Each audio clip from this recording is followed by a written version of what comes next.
ఖమ్మం జిల్లాలో రైతులను ముంచేందుకు కంత్రి కల్తీగాళ్లు సిద్ధమయ్యారు. నకిలీ విత్తనాల తయారీని ఓ కుటీర పరిశ్రమగా మార్చుకుని డబ్బు సంపాదిస్తున్నారు. ఈ దందా ఎంతకాలం నుంచి సాగుతుందో, ఎంతమంది రైతులు మోసపోయారో కానీ ఎట్టకేలకు ఖమ్మం జిల్లా పోలీసులు, వ్యవసాయ అధికారులు ఈ దందాకు ఎండ్ కార్డు వేశారు. నకిలీ పత్తి విత్తనాలు తయారు చేస్తున్న స్థావరంపై పోలీసులు దాడి చేశారు. 3 వేర్వేరు కేసుల్లో 14 లక్షల విలువ చేసే 560 కేజీల నకిలీ విత్తనాలు పట్టుకున్నారు. 9 మందిని అరెస్ట్ చేసినట్లు జైలుకు పంపారు.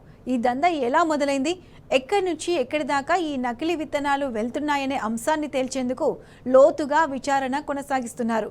ఎన్కూరుకు చెందిన గాజుల నరసింహారావు ఈ నకిలీ విత్తనాల తయారీకి సూత్రధారిగా పోలీసులు గుర్తించారు. Registration without approved unauthorized dealers ఉంటారా, వాళ్ళైతే సీడ్ పర్చేజ్ చేయొద్దు, లూజ్ సీడ్స్ ఎక్కడైనా పర్చేజ్ చేయొద్దు, అన్బ్రాండెడ్ సీడ్స్, తర్వాత seeds packed in normal packets లో విదౌట్ బ్రాండ్, ఇది ప్రాపర్ బ్రాండ్ సర్టిఫికేషన్ లేకుండా కొన్ని పాలిథిన్ కవర్ లో ప్యాక్ చేసి సేల్ చేస్తారు. అట్లా